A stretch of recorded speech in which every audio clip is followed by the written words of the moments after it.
Okay, now next topic is point of indifference.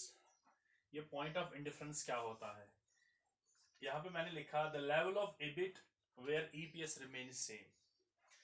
अब ये बात याद रखिए, जब भी हम अपना कैपिटल स्ट्रक्चर चेंज करते हैं, चेंज का माना क्या हो गया? कैपिटल स्ट्रक्चर अगर आपको याद होगा, मैंने कहा कि हमारे लाइबिलिटी साइड में लॉन्ग टर्म जो लाइबिलिटी होती हैं उसमें होता है शेयर कैपिटल और डेट कैपिटल। शेयर कैपिटल को हम फिलहाल यहां कहते हैं इक्विटी कैपिटल। हमारा जो डेट इक्विटी मिक्स है, मान लो हमारी कंपनी जो है इसकी जो लाइबिलिटी है वो 1 करोड़ रुपया है, उसमें से 50 crore rupees from equity holders and 50 crore is from debt holders. So our capital structure is 50-50 mix. ठीक।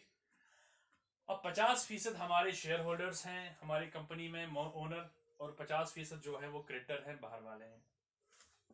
लेकिन जो ही हम चाहेंगे कि अपनी कैपिटल बेस को चेंज करें, चेंज का माना क्या होता है?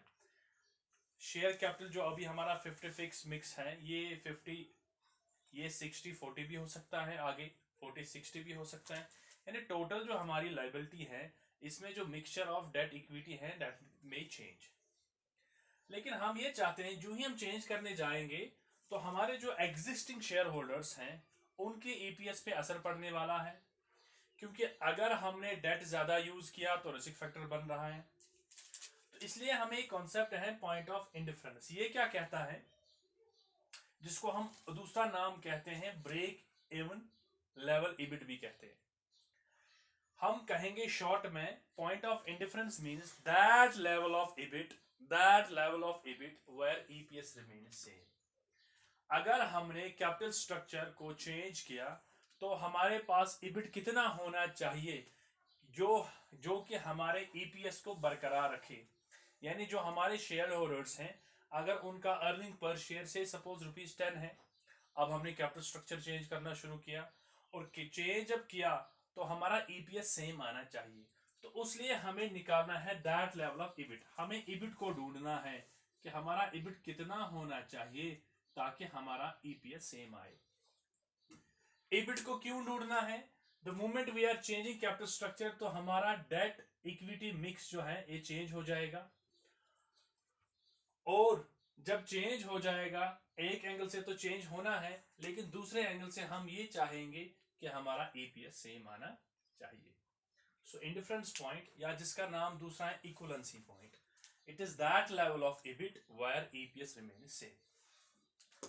यहां पे मैंने एक बेबुनियादी कॉन्सेप्ट कहा, हम ये कहेंगे rate of return on capital employed is equal to the cost of date.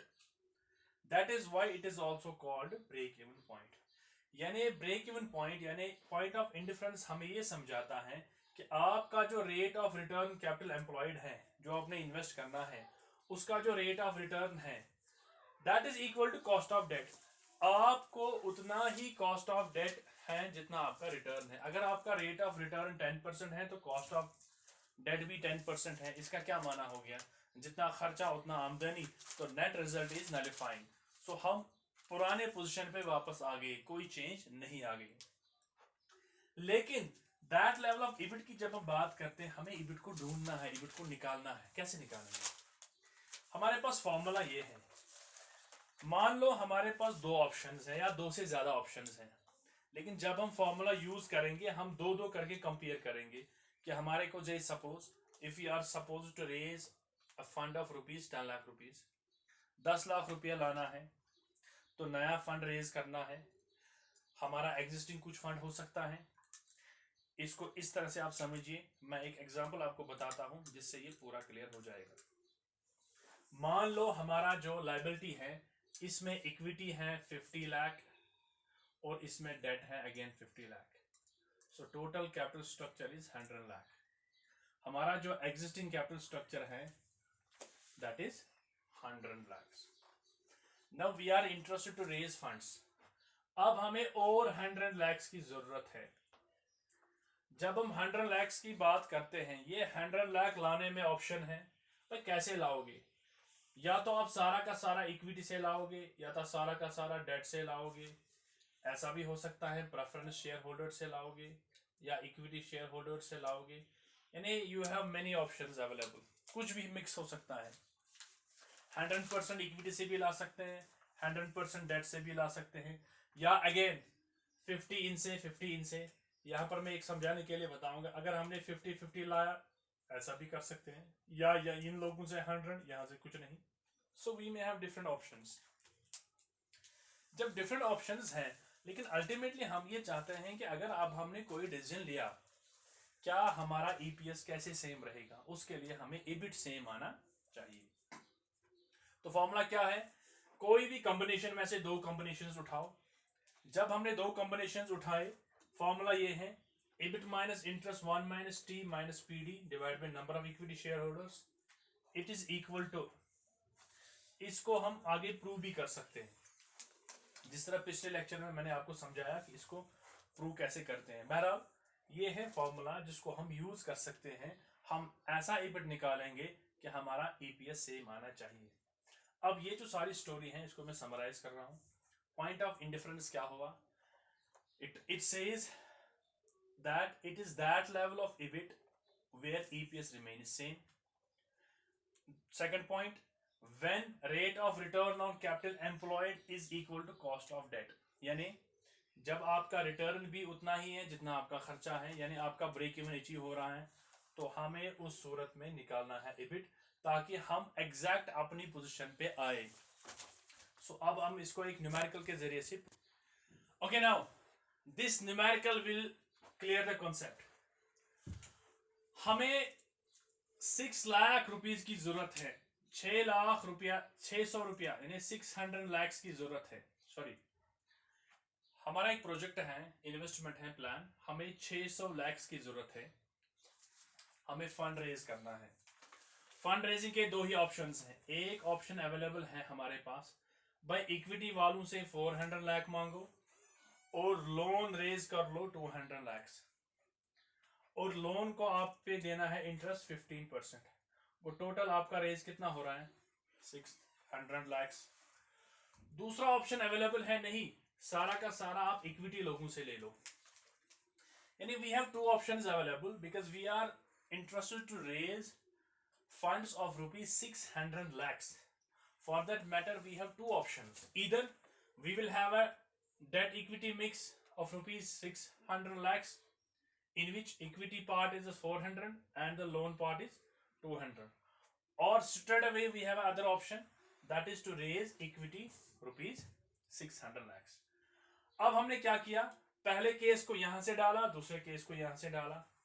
Last formula जो है EBIT earning is before interest and tax minus interest 1 मैंने यहां लिखा, 1 का माना हो गया यहां पे first case, this is this one.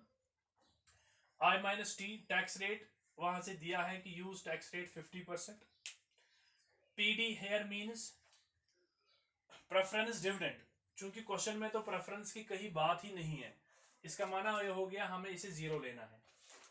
In second case again EBIT minus I2 means interest second, चूंकि सेकंड में इंटरेस्ट है ही नहीं तो इंटरेस्ट यहाँ पे 0 आएगा, और पहले केस में तो इंटरेस्ट 15% है तो यहाँ पे 15% आएगा।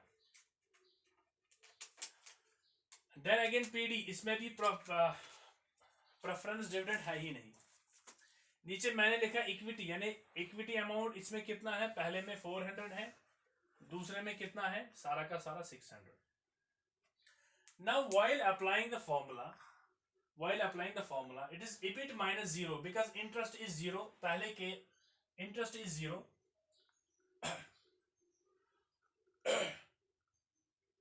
इंटरेस्ट इज 0 1 में टैक्स, यहां पे मैंने इंटरेस्ट कितना लिया 30, क्योंकि इसका जो बनेगा 30। अब यहां पे थोड़ा उल्टा हुआ है, हम इसको लेंगे फर्स्ट केस, इसको लेंगे सेकंड केस, इससे कोई फर्क पड़ने वाला, क्योंकि मैंने सेकंड यहां से डाला था और फर्स्ट यहां से डाला था।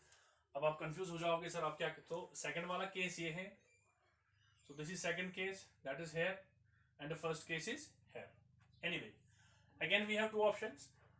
अब यहाँ पे 15% कितना बनेगा 200 पे, वो बनेगा 30, तो 30 हमने यूज किया 1 minus T, tax is 50%, that means 0.50, again here tax is 50, that is 0.50। अब इन दो को आप नजर डालिए, इसमें इंटरेस्ट नहीं है, इसमें इंटरेस्ट है, क्योंकि इस वाले केस में, पहले वाले केस में, ये जो है जिसको मैंने दूसरा लिखा, इस वाले केस में इंटरेस्ट है, तो इंटरेस्ट आ गया। इस वाले केस में इंटरेस्ट नहीं है, तो इंटरेस्ट नहीं है। अब 0.5 ये तो ये सेम रहेगा, क्योंकि टैक्स रेट इसके लिए भी वही है, इसके लिए भी वही है, तो 0.5 एंड 0.5। देन 0 एंड 0, क्योंकि यहां भी प्रेफरेंस डिविडेंड है नहीं, वहां भी प्रेफरेंस डिविडेंड है नहीं। तो जब हम फॉर्मूला को आगे ले जाएंगे, तो if you see EBIT minus 0, वो तो इबिट ही रहेगा। 1 माइनस पॉइंट, ये तो 0.50 आएगा। अकॉर्डिंगली यहां पर भी जाना है, जब हमने इसको कैलकुलेट करना है, मेरे ख्याल से वो तो आपको आएगा, कैसे इसको एलसीएम वगैरह कैसे लेना है, क्रॉस मल्टीप्लिकेशन कैसे करनी है। तो यहाँ पे आता है 90 लाख। इस 90 लाख का माना क्या हो गया, इसमें हमें